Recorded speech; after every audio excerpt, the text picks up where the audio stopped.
nous allons laisser la place à l'orateur du jour pour qu'il puisse nous parler de la part du Seigneur, tout ce que Dieu lui a mis à cœur, afin qu'il puisse nous enseigner.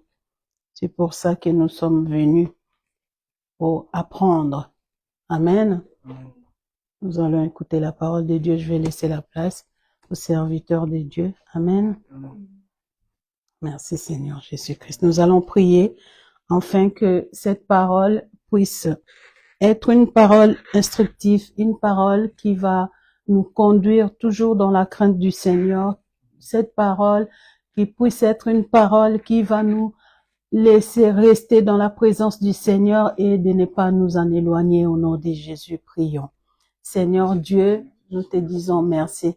Merci pour ces moments venus, ô Dieu Tout-Puissant, les moments que nous avons attendus, Père éternel, les moments que toi tu as préparés afin que nous puissions manger, c'est que toi tu as préparé toi-même, au nom de Jésus. Merci à toi, Dieu de gloire. Merci à toi, Dieu Tout-Puissant, toi qui change, Seigneur Dieu Tout-Puissant, notre façon de voir des choses grâce à ta parole. Toi qui changes nos comportements grâce à ta parole. Toi qui fais toutes choses, Seigneur Dieu, grâce à ta parole. Nous avons besoin de cette parole afin que cela nous guide encore une fois de plus, Seigneur Dieu, que cela ne soit pas quelque chose qui passe, Seigneur Dieu, mais que cela soit quelque chose qui entre en nous et qui reste, qui s'enracine enfin, qui s'élève au moment venu au nom de Jésus. Merci à toi, Seigneur éternel. Gloire à toi, Jésus-Christ. Bénis ton serviteur qui va nous parler en ces moments, Seigneur Dieu, que sa chair se taise, ô Dieu, mais que ton esprit, Seigneur Dieu, bien aiguisé, puisse nous parler et que cela entre en nous au nom de Jésus-Christ. Par ta grâce, ô Seigneur, fais-nous grâce afin que nos oreilles spirituelles puissent être ouvertes, afin de recevoir, Seigneur Dieu Tout-Puissant. Seigneur, qu'aucune distraction ne soit permise en ces lieux, au nom puissant de Jésus. Qu'aucune autre pensée, Seigneur Dieu, ne puisse rester en ces lieux, mais qu'il n'y ait que ta pensée à toi, ô Jésus. Que ton Esprit Saint inonde cette salle, cette maison, cet endroit, au nom de Jésus-Christ, cet immeuble, dans le nom puissant de Jésus. Merci à toi, Seigneur Dieu. Amen. Merci, Seigneur. Là-haut, mon nom est écrit là-haut, là-bas. Là-haut, mon nom est écrit là-haut, là-bas. Là-haut, mon nom est écrit là-haut, là-bas. Là-haut, mon nom est écrit là-haut, là-bas. Là-haut, mon nom est écrit là-haut, là-bas. Là-haut, là-bas.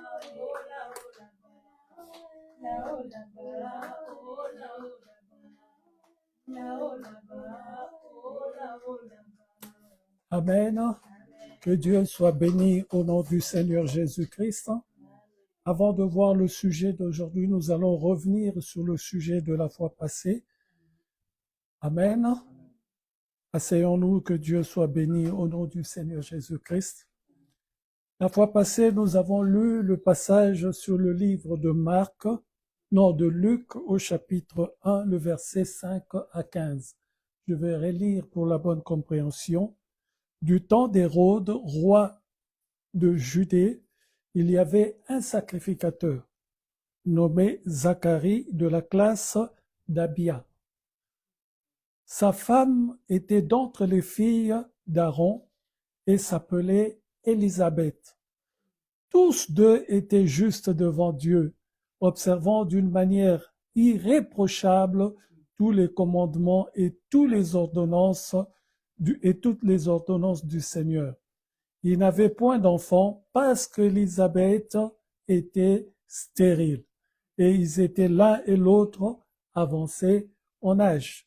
Or, pendant qu'ils écoutaient, qu'il s'acquittait de ses fonctions devant Dieu, selon le tour de sa classe, il fut appelé par le sort, d'après la règle du sacerdoce, à entrer dans le temple du Seigneur pour offrir le parfum. toute la multitude du peuple était dehors en prière, à l'heure du parfum. Alors un ange du Seigneur apparut à Zacharie et se tint debout à droite de l'autel des parfums. Zacharie fut troublé en le voyant, et la frayeur s'empara de lui. Mais l'ange lui dit, ne crains point, Zacharie, car ta prière a été exaucée. Et que Dieu soit béni au nom du Seigneur Jésus-Christ. On va revenir un peu sur cela pour que cela reste bien dans notre tête. Cet homme Zacharie n'est pas n'importe qui. Un, il est de la famille d'Aaron. Deux, on nous dit qu'il était déjà sacrificateur, donc il est déjà dans la sacrificature. Il est déjà. Or, nous savons qu'en ce temps-là, selon le livre de Moïse, pour passer sacrificateur, il fallait 5 ans de stage. Donc, de 25 ans à 30 ans, tu es en observation et à 30 ans, tu commences la sacrificature. On nous dit qu'il était déjà sacrificateur. Or, on peut penser que quand est-ce qu'il a épousé Élisabeth? Est-ce que c'était avant ou après? Dans la logique, c'était avant les 25 ans. Amen. Mais au moment où on nous parle de cette histoire, il a déjà dans les 80 ans. Combien de temps a-t-il servi et résisté? Parce que la parole de Dieu nous dit, Élisabeth était stérile, pas lui. Donc il a résisté, il a fait un travail intérieur qui était tellement fort. Il pouvait dire, comme son père Abraham a dit, on lui a dit, prends ma servante. Abraham n'avait pas discuté, hein? Il a pris directement. Mais lui, il est extraordinaire parce que c'est un sacrificateur. Un, il est déjà dans la fonction. Deux, et trois, il sert pendant toutes ces années dans la crainte des dieux, en sachant qu'il n'a pas d'enfant. Et il sait lui-même qu'il n'en aura plus. Parce que quand l'ange lui dit, il dit, moi et ma femme, on est déjà dépassés. Alléluia. Alors, comment est-ce que cet homme-là a pu avoir un enfant? C'est la grâce de Dieu, le Tout-Puissant. Alléluia. C'est vraiment une histoire qu'on doit garder dans notre mémoire, qu'on doit, comment on peut dire ça, qu'on doit célébrer tous les jours parce que c'est un acte extraordinaire. Quelqu'un qui n'a jamais d'enfant, on dit sa femme était stérile. On ne dit pas que lui était stérile, non, c'est sa femme. Donc, il avait la possibilité d'aller prendre une femme dehors, mais cet homme a résisté jusqu'au bout. Est-ce que quelqu'un m'entend bien? Alléluia.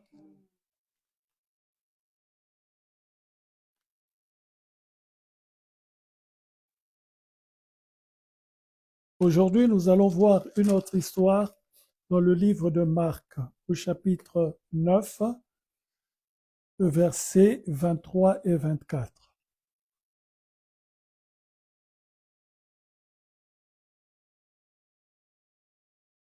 Jésus lui dit, si tu peux, tout est possible à celui qui croit. Aussitôt, le père de l'enfant s'écria, je crois, viens au secours de mon incrédulité. Alléluia. Asseyons-nous, que Dieu soit béni. Mais pourquoi le Seigneur lui répond à cette phrase par cette manière? Quand on reprend le début de l'histoire, c'est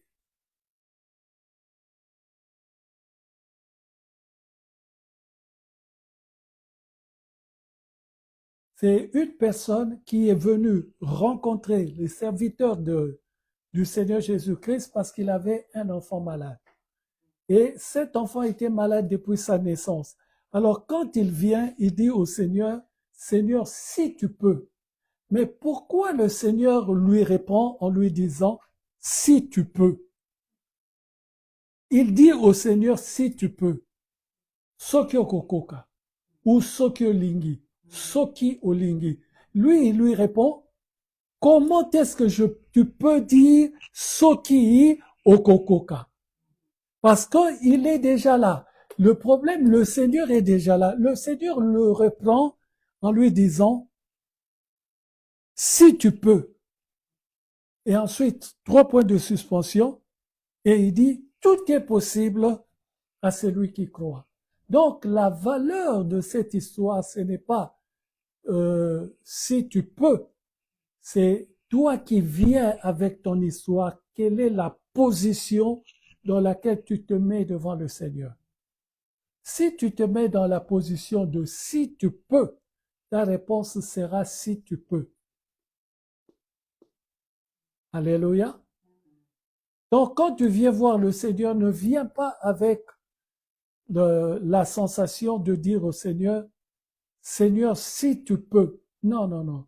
Viens parce que c'est le Seigneur et dis-lui, j'ai un problème.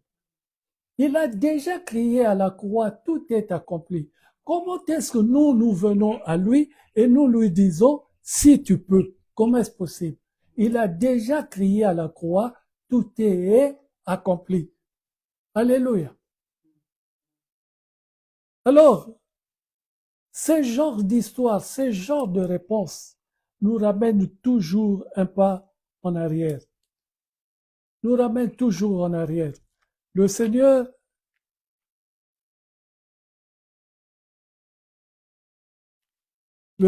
n'est pas celui-là à qui on peut demander quelque chose en disant si tu peux. Le Seigneur est quelqu'un à qui on doit demander quelque chose. Seigneur, fais-le. Je suis malade, guéris-moi. Parce que tu m'as déjà guéri à la croix. Dis une chose et la chose va s'accomplir. Alléluia. Deuxième exemple, nous allons voir Jean chapitre 5, le verset 5.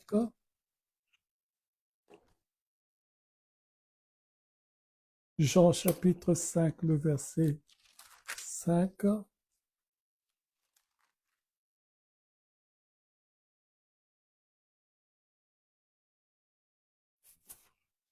On nous dit, là se trouvait un homme malade depuis 38 ans. Retenez bien, 38 ans. Ce n'est pas quelqu'un qui est malade d'aujourd'hui. Il était malade avant que le Seigneur Jésus ne naisse. Parce que le Seigneur Jésus-Christ était sur la terre jusqu'à l'âge de 33 ans et demi. Or, lui est déjà malade depuis 38 ans. Donc, le Seigneur l'a trouvé déjà malade. Et depuis 38 ans, il vient, il s'assoit devant la porte de l'église. Suivez bien. Alléluia. La porte des brebis, il y avait une piscine qui s'appelait en hébreu Bethesda et qui a 5 portiques. Sous ces portiques étaient couchés en grand nombre des malades, des aveugles, des boiteux, des paralytiques qui attendaient le mouvement de l'eau. Car un ange descendait de temps en temps dans la piscine et agitait l'eau. Et celui qui y descendait le premier après que l'eau avait été agitée était guéri, quelle que soit sa maladie. Là se trouvait un homme malade depuis 38 ans. Jésus, l'ayant vu couché et sachant qu'il était déjà malade depuis longtemps, lui dit, « Veux-tu être guéri ?» Tout à l'heure, le Seigneur a posé la question, « Comment tu peux dire si tu peux ?» Et là, il demande, « Veux-tu être guéri ?» Il sait qu'il est malade. Depuis très longtemps, il est malade. Mais la question qu'il lui pose, veux-tu être guéri? Donc, c'est une question personnelle qui concerne le malade. C'est à toi de décider si tu veux traverser de l'autre côté. Est-ce que quelqu'un me suit bien? Là, ça nous fait, c'est une grande réflexion dans notre existence. Donc, la guérison, le salut, c'est quelque chose que Dieu nous demande, nous pose la question. Ça dépendra de ma réponse pour que pour qu'il agisse. Si je dis oui, je veux, il entre dans ma vie. Si je ne dis rien, il n'entre pas. Veux-tu être guéri? Alléluia. Veux-tu être? Le malade lui répondit, Seigneur, je n'ai personne pour me jeter dans la piscine quand l'eau est agitée. Pendant que j'y vais, un autre descend avant moi. Pendant que j'y vais, un autre descend avant moi. Donc cet homme est en train de donner des leçons à Dieu. Mais sachant que celui à qui il parle, il est celui qui a la connaissance des choses passées et des choses à venir. C'est que le Seigneur sait que personne n'arrive à le mettre dans la piscine. Mais le Seigneur lui pose la question, veux-tu être guéri? C'est toute le mystère de cette histoire. Comment est-ce que le Seigneur qui sait ce qui va se passer pose la question, veux-tu être guéri? Lève-toi, lui dit Jésus, prends ton lit et marche. Lève-toi, prends ton lit et marche. Lève-toi, prends ton lit et marche. Il lui a pas dit, lève-toi, tu es guéri. Il lui a pas dit, lève-toi, je vais te mettre de l'eau sur le front. Il lui a pas dit, lève-toi, je vais te jeter dans la piscine. Il lui a pas dit, démon, sors. Il lui a pas dit ça. Il lui a dit, lève-toi, prends ton lit et vas-y. Vous comprenez la nuance? Il lui a dit, lève-toi, prends ton lit et vas-y. Il n'a pas parlé de guérison. Pourquoi n'a-t-il pas parlé de guérison?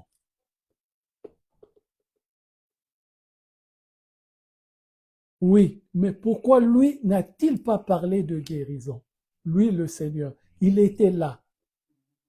Amen. Il est déjà là. Donc, il n'est même pas question qu'il cite le nom de la maladie ou qu'il rejette les démons. Non, ça n'avait rien à voir. Ma présence est là, je te dis, lève-toi, prends ton lit, qui est l'image de toute ta maladie, et va-t'en. Parce que les gens qui vont te voir partir, c'est un témoignage que le Seigneur nous donne là. Les gens qui vont te voir doivent voir ton lit pour savoir que c'est toi.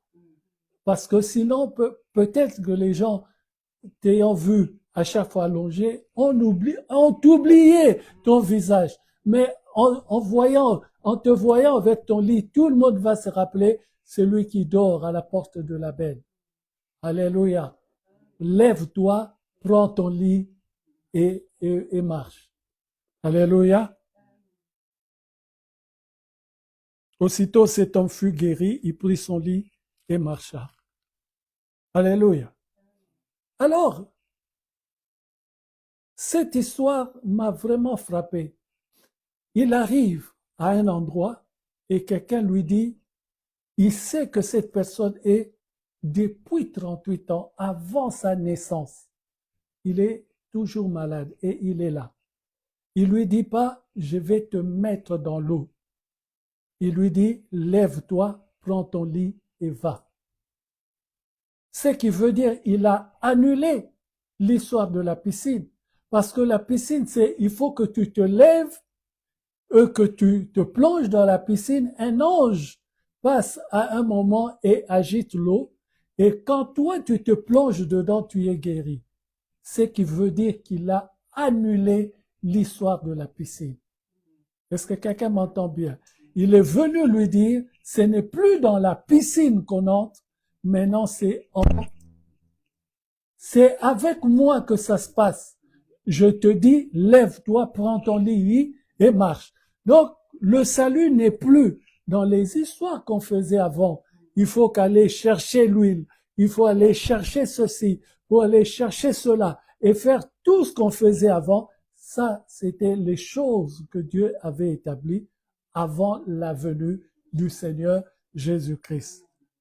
Gloire à Dieu. Merci Seigneur. Alléluia.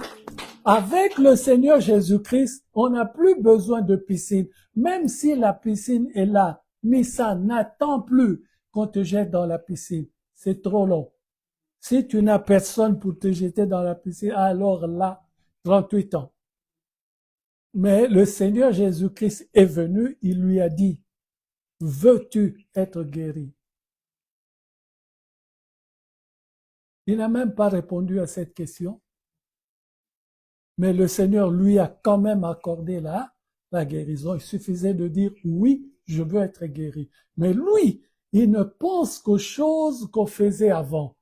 Comment on se mettait à côté et il dit, moi, je n'ai personne pour me plonger là-dedans. Mais qui t'a demandé de plonger là-dedans? Alléluia. Amen, amen. Et le point d'aujourd'hui, je vais parler de l'amnésie. L'amnésie, c'est quoi l'amnésie? L'amnésie, c'est une perte partielle ou totale de la mémoire. L'amnésie, c'est des gens qui oublient très vite ce qui s'est passé quelque temps avant. Un amnésique, c'est quelqu'un à qui tu as fait du bien ou tu as fait quelque chose et qui oublie, il sort d'ici, il oublie tout ce qu'on a fait ici. Alléluia. C'est ça un amnésique. Un amnésique, l'amnésie, c'est une pathologie permanente ou transitoire, congénitale ou acquise. Et l'amnésie, c'est une lésion cérébrale, maladie neurologique, traumatisme crânien, maladie psychiatrique. Tout ça, c'est l'amnésie. Donc, un amnésique, c'est quelqu'un qui a vite oublié les bienfaits d'hier. Et on le voit très souvent, même dans nos églises. Quelqu'un va partir de l'église, a oublié tout ce que Dieu a fait pour lui dans cette église. Et cela est très dangereux dans notre vie. Pourquoi? Parce que si on oublie à chaque fois, si on a une mémoire qui ne capte que certaines choses, c'est dangereux pour nous. Amen. C'est très, très dangereux pour nous.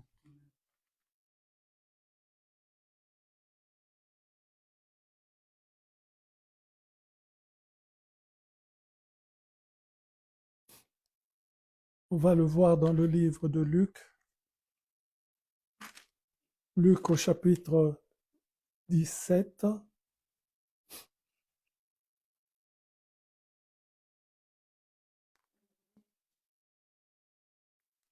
C'est une histoire que le Seigneur Jésus-Christ lui-même reprend. C'est lui qui répond. Ce qui veut dire Dieu est contre l'amnésie. Dieu n'aime pas les amnésiques. Non, non, non. Un enfant de Dieu ne peut pas être amnésique. Un enfant de Dieu doit toujours se souvenir des choses que Dieu a fait pour lui. Si il a fait pour toi, ce n'est qu'une petite chose, mais sache que cette petite chose est connue de Dieu et c'est écrit quelque part. Et quand tu oublies, quand tu es amnésique, tu oublies les bienfaits, même dans le monde, quand tu oublies les bienfaits qu'une personne te fait, vous croyez que cette personne-là, quand il te voit, il a la même sensation qu'avant?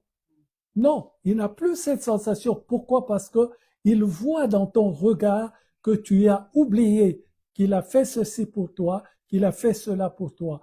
Or, tout ce qu'on fait pour les autres, c'est pas pour qu'ils ce n'est pas à eux de nous le rappeler, mais c'est à eux de marcher avec cette pensée que cet homme a fait du bien dans ma vie. Alléluia. Donc, dans cette histoire, le Seigneur Jésus-Christ, se rendant à Jérusalem, passait entre la Samarie et la Galilée. Comme chapitre 17, le verset 11. Comme il entrait dans un village, 10 lépreux vinrent à sa rencontre. 10 lépreux. Se tenant à distance, ils élevèrent la voix et dirent, Jésus, Maître, aie pitié de nous. Dès qu'il les eut vus, il leur dit, allez vous montrer au sacrificateur. Et pendant qu'ils y allaient, il arriva qu'ils furent guéris. L'un d'eux, se voyant guéri, revint sur ses pas, glorifiant Dieu à haute voix. Il tomba sur sa face aux pieds de Jésus et lui rendit grâce. C'était un Samaritain. Jésus, prenant la parole, dit, « Les 10 n'ont-ils pas été guéris? Et les 9 autres, où sont-ils? Ne s'est-il trouvé que 7 étrangers pour revenir et donner gloire à Dieu? » Puis il lui dit, « Lève-toi, va, ta foi t'a sauvé. » Alléluia. Va, ta foi t'a sauvé. Ce n'est pas ta foi t'a guéri, mais ta foi t'a sauvé. C'est-à-dire tu as eu, au-delà de la guérison que tu as déjà reçue, il y a le salut qui t'est accordé. Et la foi lui permet d'avoir le salut. Et l'obéissance lui a permis d'avoir la guérison, mais la foi lui a permis d'avoir le salut. Deux choses différentes. Est-ce que quelqu'un me suit bien? Et pourquoi c'est extraordinaire pour cet homme? Parce que cet homme est un Samaritain. Ce n'est pas un juif, ce n'est pas quelqu'un qui connaît la parole de Dieu, ce n'est pas quelqu'un qui vit avec la parole de Dieu, ce n'est pas quelqu'un qui pratique la parole de Dieu, c'est quelqu'un qui utilise la parole de Dieu comme dans un mouvement des 10 lépreux. Lui aussi il rentre, il dit, cet homme-là, c'est lui qui donne la guérison. Alléluia. Est-ce que ça rentre? C'est cet homme-là, Jésus-Christ, qui donne la guérison. Alors il crie, Jésus, aide-nous. Et le Seigneur leur dit à tous, allez vous montrer au sacrificateur. Lui aussi il va. Mais sur la route, il constate qu'il est déjà guéri. Il regarde son corps, un corps d'un enfant, plus de lèpre. Il dit, non, non, non, faut que je retourne voir celui-là qui a ordonné que je sois guéri et que je me mette à le suivre. Est-ce que quelqu'un me suit bien? Et quand il rentre, le Seigneur Jésus-Christ dit ceci. Les 9 autres, où sont-ils? Pourquoi ne sont-ils pas revenus? Parce qu'ils sont amnésiques. Ils ont vite oublié leur souffrance de tous les jours. Ils ne pensent qu'à la guérison qu'ils ont maintenant.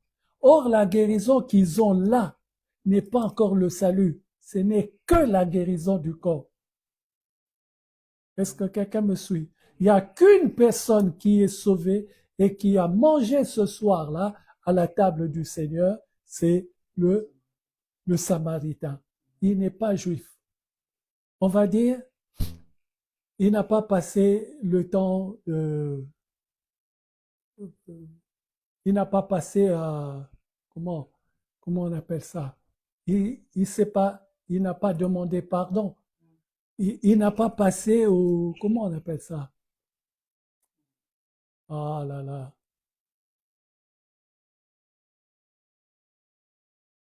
Comment on appelle ça? Quand on vient pour cure d'âme. Il n'a pas passé cela. On nous dit seulement, il a écouté, il a accepté, il est parti. Et sur le chemin, il a constaté qu'il était déjà guéri. Il est retourné voir le Seigneur. Et le Seigneur dit ceci. Il n'existe parmi tous ces gens-là qu'une personne qui n'est pas de... Comment il a dit ça? Première chose qu'il fait, il tombe sur sa face aux pieds de Jésus. Mais avant de tomber sur sa face aux pieds de Jésus, qu'est-ce qu'il fait? Il crie d'abord. Donc, il y a une étape à bien suivre. La première étape, c'est tu viens d'abord, tu parles. Tu proclames à haute voix le salut que Dieu te donne. Et ensuite, tu rends grâce à Dieu. Donc, avant de rendre grâce, tu dis d'abord, le monde doit entendre le pourquoi de ta présence. Et c'est ça le problème que nous avons, nous les enfants de Dieu. Très souvent, on ne rend pas gloire à Dieu. On ne vient pas à l'église, on dit merci Seigneur parce que je me suis bien levé. Merci Seigneur parce que tu m'as guéri. Merci. On ne dit pas ça. On attend un grand événement pour nous, pour venir dire à l'église tout ce que Dieu a fait. Dieu dit ceci. Avant que tu ne rendes grâce, l'un d'eux se voyant guéri revint sur ses pas, glorifiant Dieu à haute voix. Glorifiant Dieu à haute voix. Le premier témoignage que tu dois faire dans ta vie, c'est glorifier l'Éternel à haute voix. Et ensuite venir à l'église et faire une action de grâce. Alléluia. Avant de faire l'action de grâce, tu glorifies Dieu d'abord à haute voix. Dieu veut t'entendre crier son nom à haute voix. Est-ce que ça rentre? Ça, c'est 1. 2. Faire l'action de grâce.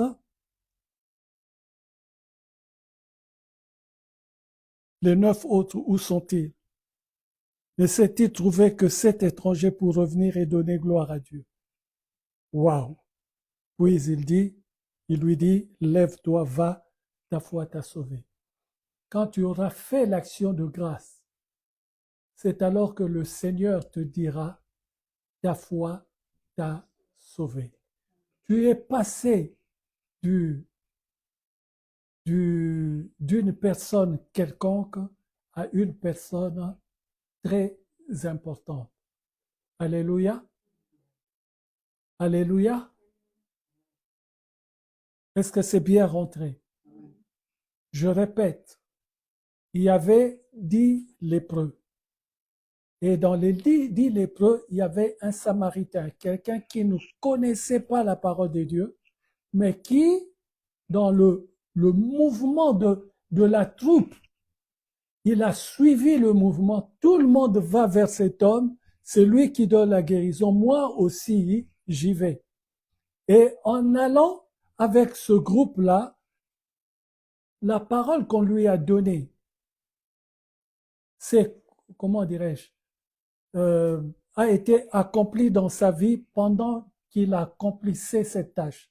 Alors il dit, je ne vais plus là-haut car je suis déjà guéri, mais je retourne vers la personne qui a ouvert sa bouche, qui a annoncé ce qui m'arrive maintenant. Et il retourne vers Jésus. Alléluia. Et en retournant vers Jésus, il fait quelque chose d'extraordinaire. Il ne connaît pas Dieu, mais il glorifie le Seigneur sur tout le chemin. Béni sois-tu, éternel Dieu des armées, toi qui as guéri la lèpre qui s'était attachée à mon corps. Il crie, je bénis le roi des rois, le guérisseur de ma vie. Il est en train de chanter les louanges de Dieu. Et quand il arrive devant Jésus, celui qui a prononcé la parole, il se jette à genoux et il rend grâce. Et le Seigneur de dire, ne s'est-il trouvé parmi tous ces 10-là que cet homme pour venir rendre grâce à Dieu? Où sont passés les 9? C'est des amnésiques. Ce qui veut dire que le Seigneur Jésus-Christ n'est pas d'accord avec les amnésiques. Donc, il faut sortir de l'amnésie. Il faut vraiment sortir de l'amnésie. L'amnésie n'est pas une bonne chose. L'amnésie n'est pas quelque chose que le Seigneur veut pour toi, Missa, ni pour toi, Mimian. L'amnésie n'est pas ce que nous devons avoir. Alléluia. Si dans ta vie tu as été amnésique un moment, c'est le temps de demander pardon à Dieu. Dieu sait tout. Il sait tout. On n'a rien à lui cacher. Il sait tout. Si, à un moment de notre vie, nous avons été amnésiques, c'est le moment de demander pardon. Parce que Dieu vient de nous faire voir qu'il n'aime pas l'amnésie. Alléluia. Dieu aime les gens qui viennent le voir, qui glorifient le Seigneur sur leur chemin et qui arrivent à l'église et qui se mettent à genoux, qui lèvent les bras au ciel en rendant grâce à Dieu, parce que c'est toi qui as tout fait. Alléluia.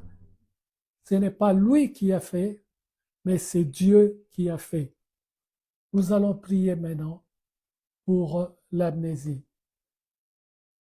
Si jamais dans ta vie tu as été amnésique un petit temps, même devant quelqu'un,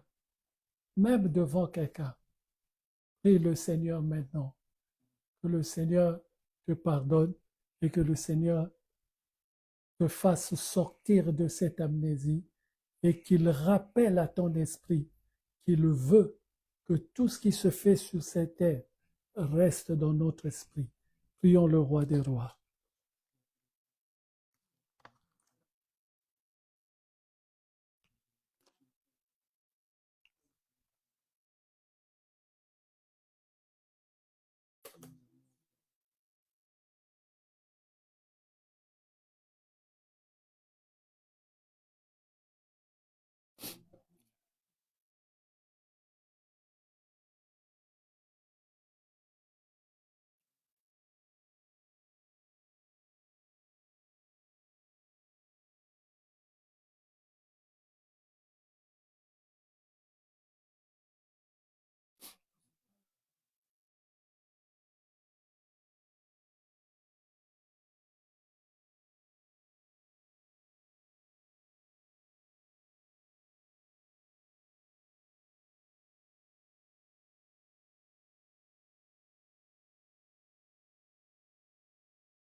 Amen.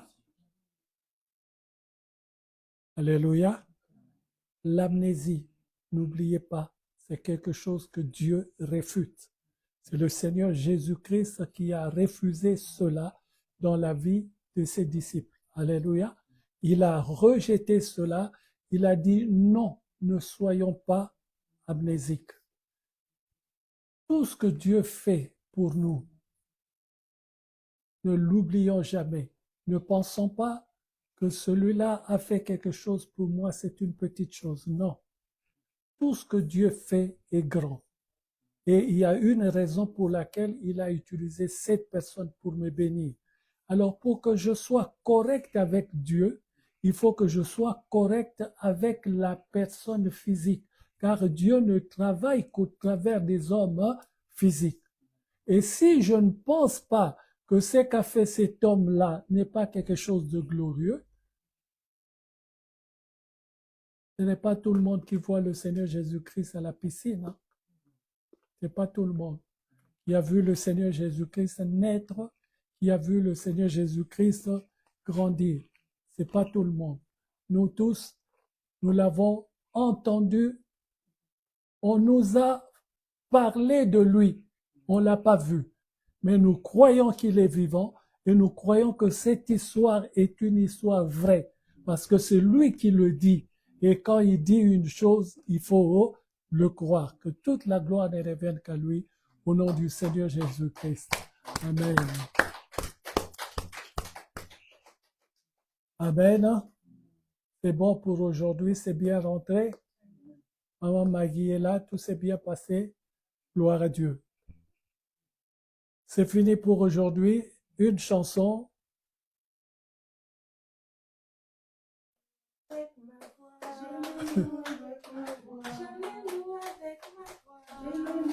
Que Dieu te bénisse.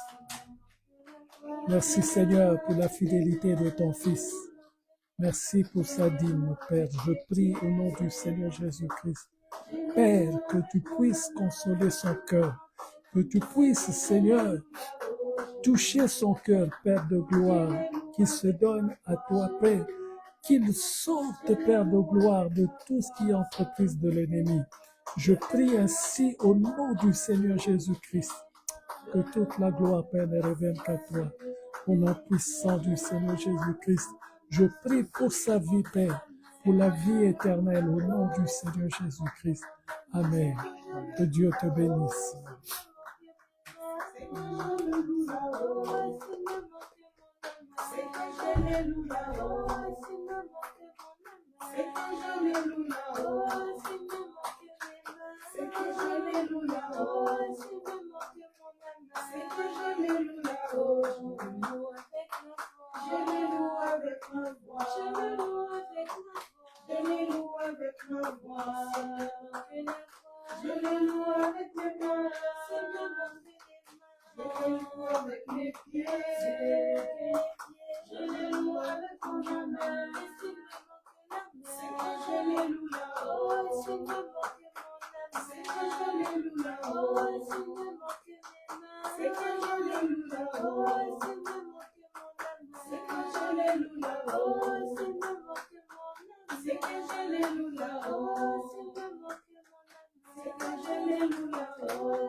Que Dieu soit béni au nom du Seigneur Jésus-Christ. Que toute la gloire ne revienne qu'à Dieu.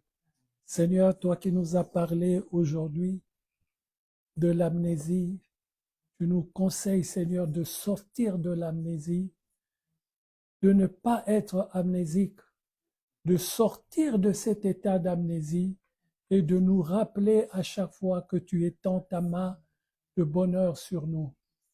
Et nous croyons, Seigneur Jésus, par ta grâce, qu'à partir d'aujourd'hui, tu nous donneras la force, Seigneur, de nous éloigner de cet état d'amnésie et de rentrer dans l'état dans lequel tu veux que nous soyons. Je te rends des actions de grâce, je te bénis, je te sanctifie, je te dis merci pour la présence de ta fille que tu as gardée pendant le travail que tu nous as ramené avant la fin du culte. Merci pour cette famille que je vois là. Que Dieu soit béni. Samuel n'est pas là? Que Dieu soit béni au nom du Seigneur Jésus-Christ. Que toute la gloire ne revienne qu'à Dieu. Au nom du Seigneur Jésus-Christ. Amen. Vous avez parlé au serpent? Amen. Que Dieu soit béni. Amen, amen. Que le Seigneur soit béni au nom du Seigneur Jésus-Christ. Oui, l'anniversaire de maman, c'était hier ou avant-hier. C'était avant-hier.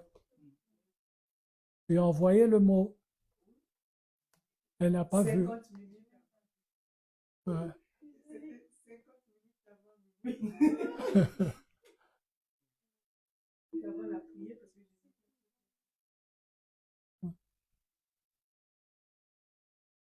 Joyeux anniversaire, joyeux anniversaire, joyeux anniversaire, maman Mimi, joyeux anniversaire, que Dieu te bénisse, que Dieu te bénisse, que Dieu te bénisse, maman Mimi, que Dieu te bénisse.